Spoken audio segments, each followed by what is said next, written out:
Nessa primeira parte do nosso estudo de propriedades magnéticas, nós vamos estudar átomos isolados na presença de um campo magnético, que eu vou escolher na direção K. A ideia é entender comportamentos distintos que podem aparecer, como ilustrados nesse experimento. Vamos supor que eu tenho um eletroímã, eu construo aqui linhas de força, linhas do campo magnético. Vou colocar aqui linhas do B. Aí eu penduro o material aqui e vejo qual que é o comportamento dele. Alguns materiais vão ser levemente repelidos, quer dizer, vão na direção contrária à das linhas de força. Eles apresentam então um chamado diamagnetismo como efeito predominante. O bismuto é um desses casos. Outros vão ser levemente atraídos, vão na direção das linhas de força. Eles apresentam um chamado paramagnetismo, como o alumínio. Outros vão ser fortemente atraídos porque são ferromagnéticos, como ferro, cobalto, níquel. Mas no primeiro momento nós estamos interessados nesses dois efeitos, em tentar entendê-los para sistemas isolados. Então a gente vai pensar em construir um hamiltoniano que não leva em conta agora, nesse momento, interações entre átomos vizinhos ou entre átomos e a vizinhança imediata. Agora é apenas átomo isolado e a interação deles com o campo magnético aplicado. A ideia é achar um hamiltoniano. Com esse hamiltoniano, colocar hamiltoniano para não confundir com H do campo. Com esse hamiltoniano, eu vou achar, via teoria de perturbação, as energias. E essas energias têm derivadas que dão o comportamento do sistema. Então, a primeira derivada tem a ver com a magnetização. A segunda derivada, ou a derivada da magnetização, tem a ver com a susceptibilidade. E o sinal da susceptibilidade vai nos dizer se o material é diamagnético, no caso dela ser negativo, ou paramagnético, no caso dela ser positiva. Então, a nossa tarefa é bem esquematizada. A gente tem um procedimento, um problema para resolver, um comportamento da natureza para descrever. A gente tem um caminho para seguir, que nos dá a resposta, e agora a gente tem que construir esse hamiltoniano. Antes, eu vou fazer só uma revisão rápida de alguns conceitos do eletromagnetismo que são importantes aqui, para a discussão ficar autocontida. Primeiro, a descrição de momentos magnéticos e sua relação com o momento angular, L, ou momento angular intrínseco de spin, S. Qual que é a relação? Então, lembrando que os momentos magnéticos eles aparecem quando a gente faz uma expansão multipolar do potencial vetor, e o primeiro termo, não nulo, ele aparece com um objeto que é o M, que é o momento de dipolo magnético. E esse momento de dipolo magnético é escrito como 1/2 da integral de x' vec j de x' d3x'. Vamos pensar classicamente agora para tentar estabelecer essa relação. Antes eu lembro que esse momento magnético tem uma interpretação física direta no caso de uma corrente no circuito plano, porque o módulo dele vai ser a corrente vezes a área definida por esse circuito. Mas vamos ver essa relação. Pensando classicamente, eu quero ver qual que é a densidade de corrente produzida por um elétron numa órbita definida por um raio vetor RE. Então eu posso escrever isso como ρ vezes V e escrever o ρ para aquele elétron a partir de uma representação em função delta de Dirac. É menos E delta de R menos o raio dessa órbita vezes a velocidade do elétron. Então, substituindo esse J aqui, eu tenho imediatamente a escrita do M, porque a função delta resolve a integral para mim, e eu posso escrever isso como menos E sobre 2 RE vec VE, porque é o que vai sair daqui. Esse é o meu momento magnético, e eu posso colocá-lo em função do L agora, porque eu sei que o L é M RE vec VE. Então, juntando as duas informações, né, a gente chega na relação procurada, que o M vale menos E sobre 2M vezes L. Isso é normalmente escrito em termos do magnéton de Bohr, que me permite escrever o M como sendo um menos um GL μB dividido por H barra vezes L. E aqui eu defini esse μB como EH barra sobre 2M.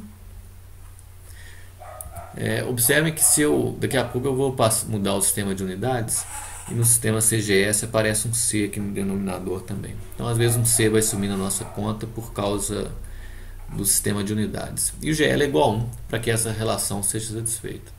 Então essa é a relação entre o momento magnético, né, orbital, né, e o momento angular orbital. Momento magnético e momento angular. Acontece, porém, que o experimento de Stern-Gerlach mostrou que há um momento angular intrínseco, que é o spin. Né? Se você estabelece um campo magnético não uniforme na direção Z, passam átomos de prata preparados com o número quântico L igual a 0, você não espera nenhuma deflexão, porque a deflexão ela é proporcional ao dBz/dz, que realmente é diferente de zero, vezes o momento magnético na direção Z. E se eu preparo os átomos de uma certa forma, como foi preparado, eu não teria esse momento magnético. Mas o experimento detectou no anteparo duas linhas, né, simetricamente postadas. E isso significava que havia um outro momento angular no problema, gerando esse momento magnético. E esse momento angular é uma propriedade intrínseca da partícula, que é o spin. Então, para ela, a gente define da mesma forma um ms, que vai ser então um menos um gs dessa feita, μb sobre h barra vezes s, com gs igual a 2, e isso satisfaz então as condições do experimento. Então eu tenho aqui, né, a relação entre o momento magnético, e o S, como eu tinha estabelecido antes para o momento magnético M em relação ao momento angular orbital L. Esses são os ingredientes que a gente precisa para agora construir nosso hamiltoniano de interação. Então aí a gente parte para a parte principal, que consiste em escrever primeiro um termo de energia cinética, que vai ser dado por 1 sobre 2m, o somatório em I de um PI. Aí eu coloco o momento conjugado porque eu estou na presença de um campo magnético.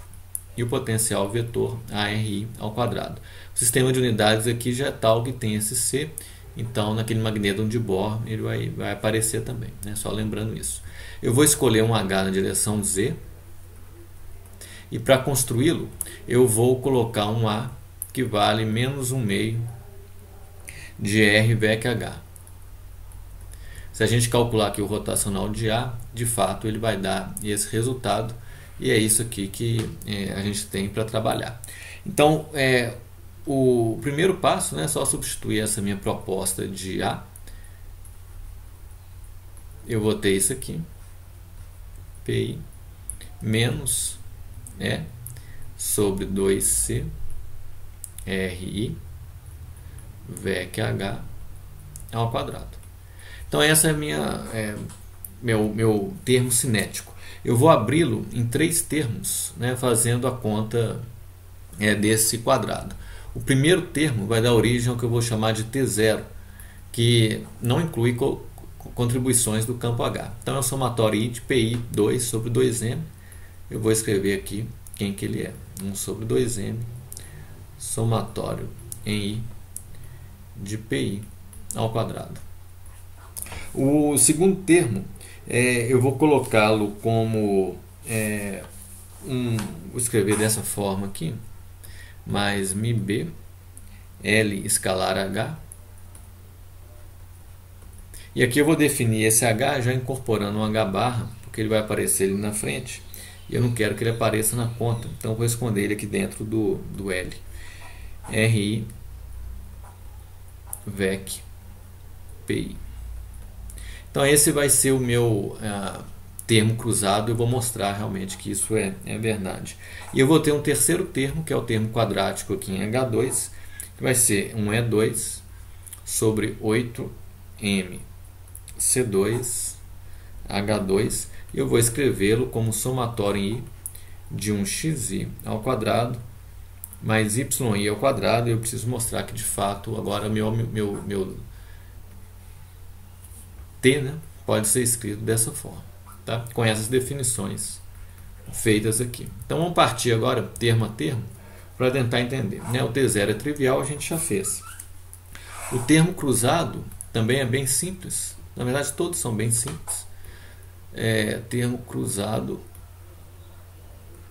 ele vai ser escrito, né? Eu vou reproduzi-lo aqui e mostrar para vocês como a gente chega até ele. Eu tenho um menos E sobre 2C, o pré-fator 1 sobre 2M, e eu tenho o somatório em I de um PI escalar RI VEC H, e um outro termo idêntico a esse, né? É quase idêntico, né? É um RI, é o termo correspondente, né? RI VEC H escalar PI. Isso é parecido com o que a gente fez quando estudamos radiação, interação da radiação com matéria, né? A gente, na aproximação de dipolo, a gente fez umas aproximações parecidas. Eu vou escrever isso, mostrar para vocês que de fato funciona, né? É colocar 2E sobre 2C, 1 sobre 2M, o somatório em I de um H escalar RI VEC PI, né? Então por que eu posso fazer isso? Essa mudança daqui para cá é feita manipulando o produto escalar e o produto vetorial, né? Eu posso dar uma circular aqui com H, e as relações de comutação me permitem isso. Lembra que são operadores que eu tenho aqui, e aí esse termo, o que eu faço aqui, eu também posso fazer aqui, e eles ficam realmente iguais, por isso esse fator 2.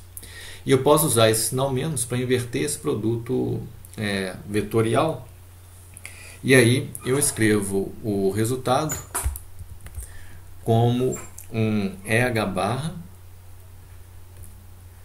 sobre 2MC. Eu corto 2, tenho 2, o sinal sumiu.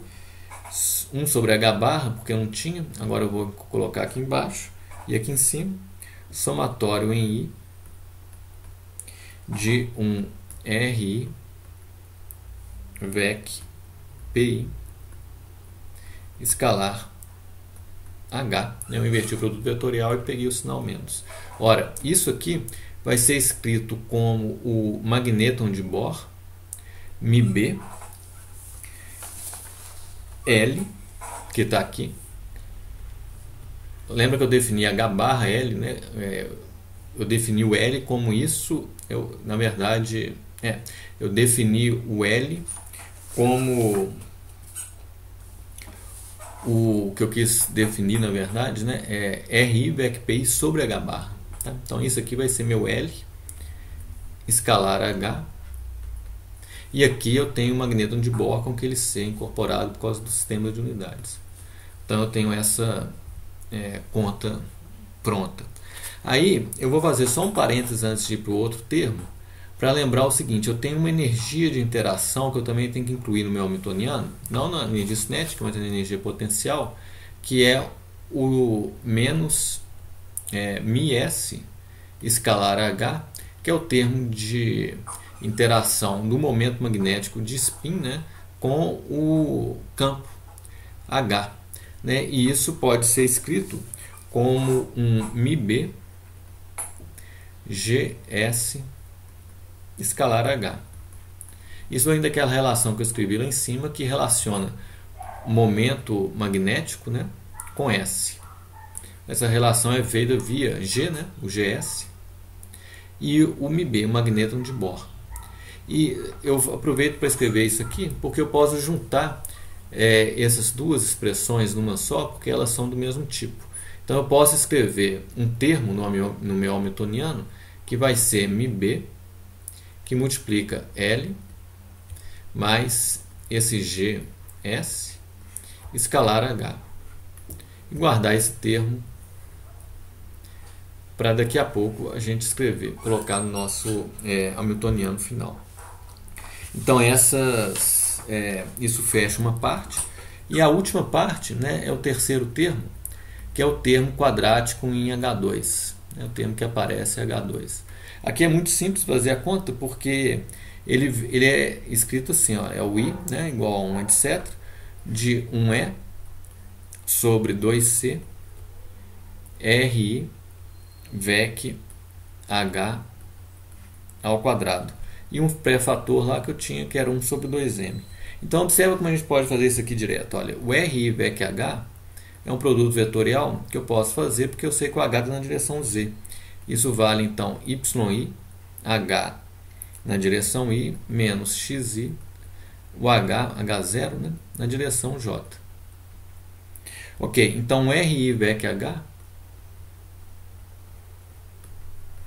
ao quadrado, ele vai ser um H02 XI ao quadrado mais YI ao quadrado, né? Aquele termo meio obscuro lá no que eu tinha aparecido, então tem uma justificativa bastante simples.